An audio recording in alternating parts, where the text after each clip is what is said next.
ধানমন্ডির ৩২ নম্বর জাতির পিতা বঙ্গবন্ধু শেখ মুজিবুর রহমানের বাড়ি। এই বাড়ি মুক্তিযুদ্ধের ঐতিহ্য এবং ইতিহাসকে লালন করে এবং মুক্তিযুদ্ধের সূতিকাগার বলতে ধানমন্ডির ৩২ নম্বর বাড়ি। এই কোটি কোটি মানুষের হৃদয়ে তারা বারবার আগুন দিচ্ছে। ৫ই অগাস্ট এই বাড়ি তারা লুটতরাজ করেছে, জ্বালিয়ে দিয়েছে। আজকেও আপনারা দেখেছেন, আজকে সেখানে গিয়ে অগ্নিসংযোগ করেছে, তারা ভাঙচুর করেছে, লুটতরাজ করেছে। এরা চোর, এরা ডাকাত। এবং ডক্টর ইউনূসের নেতৃত্বে ডক্টর ইউনূস সেদিন ৫ই অগাস্ট বলেছিলেন যে আমি দায়িত্বে ছিলাম না। আজকে উনি দায়িত্বে ছিলেন এবং তার রেজিম দায়িত্বে। আজকে যেভাবে এই ন্যাক্কারজনক ঘটনা ঘটেছে এর তীব্র নিন্দা এবং প্রতিবাদ জানাই।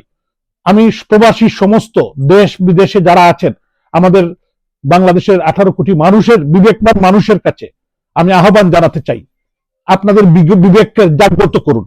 আজকে আমাদের নেতৃবৃন্দের বাড়িতে বিভিন্ন জায়গায় হামলা হয়েছে, ভাঙচুর, লুটতরাজ হয়েছে। বাংলাদেশকে একটি অরাজকতা সৃষ্টি করেছে। আজকে মানুষ দর্শন, মহিলাদেরকে দর্শন, খুন। বাংলাদেশে গ্রামে গঞ্জে লাশ পাওয়া যাচ্ছে।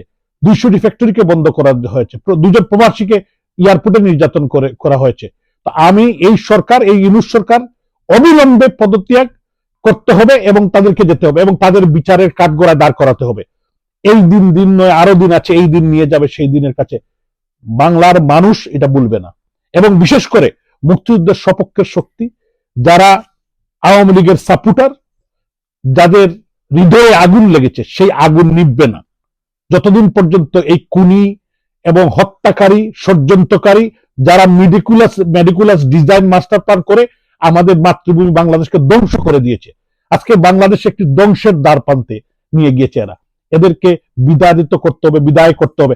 আমি সমস্ত রাজনৈতিক শক্তি, গণতান্ত্রিক মনার যত রাজনৈতিক শক্তি আছে সবাইকে আহ্বান জানাবো যে আমরা, আমার মনে হয় এখন সময় এসেছে সবাই মিলেই এই যারা জঙ্গিবাদী, আজকে জেলের মধ্যে গিয়ে তারা হামলা করছে জঙ্গিরা। আমি আপনাদেরকে মিডিয়ার মাধ্যমে, মিডিয়ার বন্ধুদের মাধ্যমে আমি আহ্বান জানাতে চাই যে আপনাদের মিডিয়ার মাধ্যমে আপনি এই কথাগুলো তুলে ধরুন বিবেকবান প্রবাসী এবং বাংলাদেশের মানুষের। কাল 2টায় বাংলাদেশ হাইকমিশনের সামনে হাইকমিশনার ঘেরাও কর্মসূচি আমরা দিয়েছি যুক্তরাজ্য আওয়ামী লীগের উদ্যোগে। এখানে সমস্ত প্রবাসীদেরকে আসার আহ্বান জানাবো। ইনশাল্লাহ এই প্রবাসীরা 1971 সালেও মহান মুক্তিযুদ্ধে বঙ্গবন্ধুর ডাকে সাড়া দিয়েছে। বঙ্গবন্ধু কন্যা শেখ হাসিনা যখনই ডাক দিয়েছেন এই প্রবাসীরা কিন্তু উনার সাথে ছিল, আজও আছে। ইনশাল্লাহ আগামী দিনে এই যুক্তরাজ্য থেকেই আমরা আন্দোলন সংগ্রাম এই সমস্ত ইউরোপে ছড়িয়ে ছিটিয়ে যাবে। আপনাদেরকে আমরা আহ্বান জানাবো, আপনারা মিডিয়ার মাধ্যমে আমরা তুলে ধরবেন। আগামীকাল 2টায় বাংলাদেশ হাই কমিশনের বড় কর্মসূচিতে সবাইকে আসার আহ্বান। নম্বরে আগুন দিতে পারে, লুটতরাজ। আপনি দেখেছেন এরা ডাকাত, কিন্তু এরা কিন্তু টিম নিয়ে যাচ্ছে এবং সমস্ত সম্পত্তি লুট করছে। এই 32 নম্বরের ছবি লুট করছে, আসবাবপত্র লুট করছে। এরা কারা? আমি সমস্ত দেশে বিদেশে যারা বিবেকবান মানুষ ওনাদেরকে আমরা বলবো। এবং এরা কি স্লোগান দিচ্ছে? শেখ হাসিনা এবং বঙ্গবন্ধুর ছবি, বঙ্গবন্ধুর বাড়ি, এইগুলার অস্তিত্ব তারা রাখবে না। এরা কি বাঙালি? এরা কি আমাদের বাংলাদেশের মানুষ? এরা স্বাধীনতা বিরোধী এবং এরা জঙ্গি। তাদের পূর্বপুরুষরাই 1971 সালে পরাজিত হয়েছিল এবং পরবর্তী সময় 1975 সালের 15ই আগস্টে বঙ্গবন্ধুকে সপরিবারে হত্যা করেছিল এবং পরবর্তীতে অনেকেই তাদের ফাঁসি হয়েছে।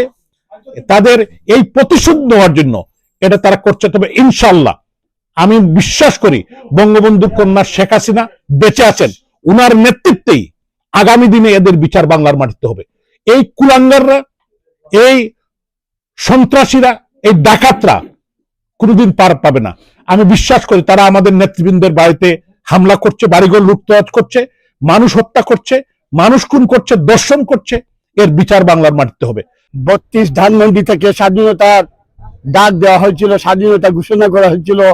বঙ্গবন্ধুর বাসভবন 32 নম্বরের দ্বিতীয়বারের মতো আবারও ডক্টর ইউনূসের প্ল্যান অনুযায়ী জামাত শিবির তথা ইউনূসের জঙ্গি বাহিনী, ছাত্রদলের নাম চেনা অচেনা কিছু সৈনিকেরা জঙ্গিবাদী সৈনিকেরা যেইভাবে বঙ্গবন্ধুর বাসভবন সহ আওয়ামী লীগের অন্যান্য নেতৃবৃন্দর বাসভবন ভেঙে চুরমার করেছে, অগ্নিসংযোগ করেছে, আমরা যুক্তরাজ্যবাসীর পক্ষ থেকে প্রবাসীর পক্ষ থেকে তীব্র নিন্দা প্রতিবাদ জানাচ্ছি। আগামীকাল 2 ঘটিকার সময় বাংলাদেশ হাইকমিশনের সামনে প্রতিবাদ সমাবেশ অনুষ্ঠিত হবে। পরিশেষে আমি একটি কথা বলতে চাই যে এইভাবে 71 সালে বঙ্গবন্ধুকে হত্যা করা হয়েছিল, হাজার হাজার মানুষ, নিরীহ মানুষকে হত্যা করা হয়েছিল, সেইভাবে আবার ওরা আরম্ভ করেছে। গত 6 মাস যাবৎ হাজার হাজার আওয়ামী লীগ নেতৃবৃন্দকে হত্যা করেছে, কর্মী বাহিনীকে হত্যা করেছে, হাজার হাজার পুলিশকে হত্যা করেছে, ছাত্র জনতাকে হত্যা করেছে। সেই সমস্ত পাকিস্তানিদের এজেন্টরা, জঙ্গি বাহিনীরা, তাদেরকে রুখে দাঁড়াতে হবে।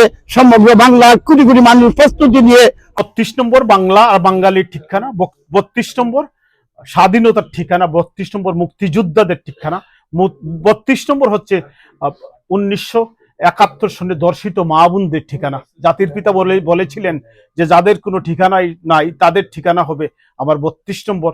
যারা পিতৃহারা হয়েছে তাদের পিতার স্থানে যেন আমার নাম থাকে। সেই 32 নম্বরে আগুন মানে বাঙালির বুকে আগুন, বাঙালিদেরকে জ্বালিয়ে দেওয়ার আগুন, বাংলার স্বাধীনতাকে জ্বালিয়ে দেওয়ার আগুন। আসুন আমরা এক আর ঐক্যবদ্ধ হয়ে, কোন ছোকরা কি বলল, কোন মহাজন কি বললো, এটা আমি চাচ্ছি না। আমি চাই এই বাংলার মাটিতে এই রাজাকারের বাচ্চাদের বিচার হবে।